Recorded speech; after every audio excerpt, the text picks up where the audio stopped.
Então agora nós vamos falar sobre força magnética, e observa que eu coloquei para vocês, não é qualquer força magnética sobre qualquer objeto, é sobre uma carga que esteja em movimento e esteja inserida em meio a um campo magnético, o quê? Uniforme, ou seja, em qualquer ponto que essa carga venha a estar se movimentando, o campo magnético em torno dela vai ser o mesmo. Então, olha, inicialmente as características dessa força foram determinadas pelo físico holandês Hendrik Lorentz. Então, foram os primeiros a estudar a presença de força magnética em partículas que estejam eletrizadas, que tenham cargas elétricas e que estejam em movimento.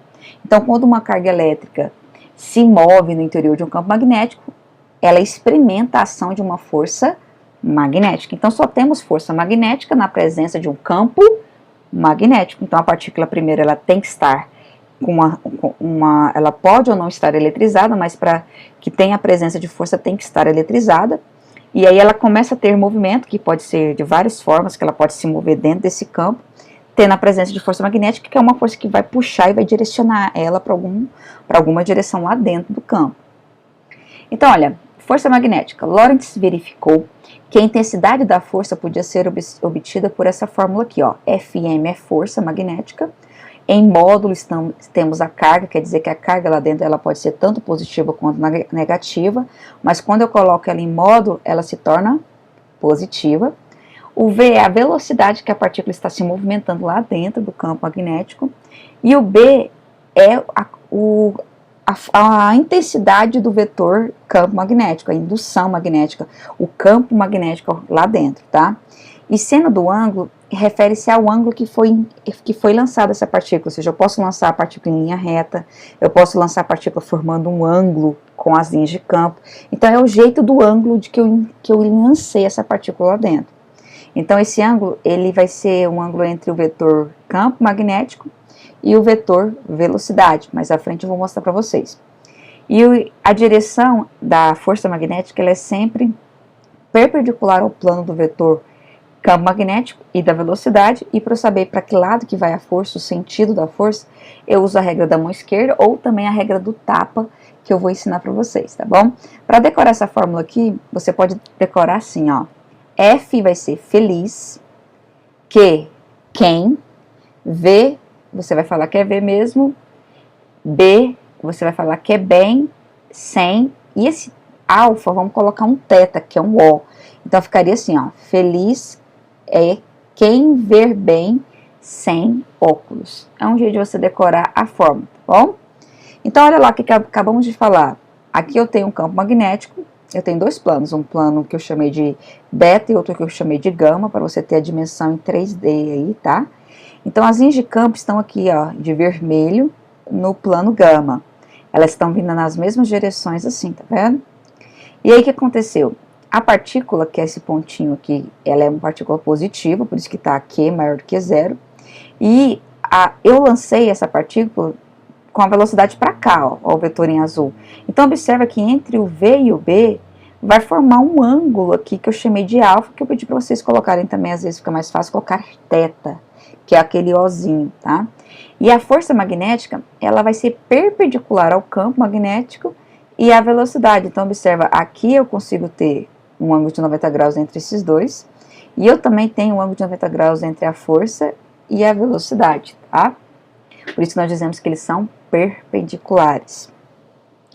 E aí, chegamos na regra da mão esquerda. Dispondo-se os dedos da mão esquerda de tal forma que o indicador corresponda ao campo magnético. Então, olha, eu tenho o polegar, o indicador, dedo médio, certo? Então, o meu indicador vai ser o campo magnético. O dedo médio vai indicar a velocidade para onde a partícula está indo. E o meu polegar vai indicar a direção, o sentido, desculpa, da força. Então, usando a regra da mão esquerda, eu consigo determinar para onde a partícula vai lá dentro do campo magnético. Achou difícil? Então, acompanha o desenho, olha aí, ó.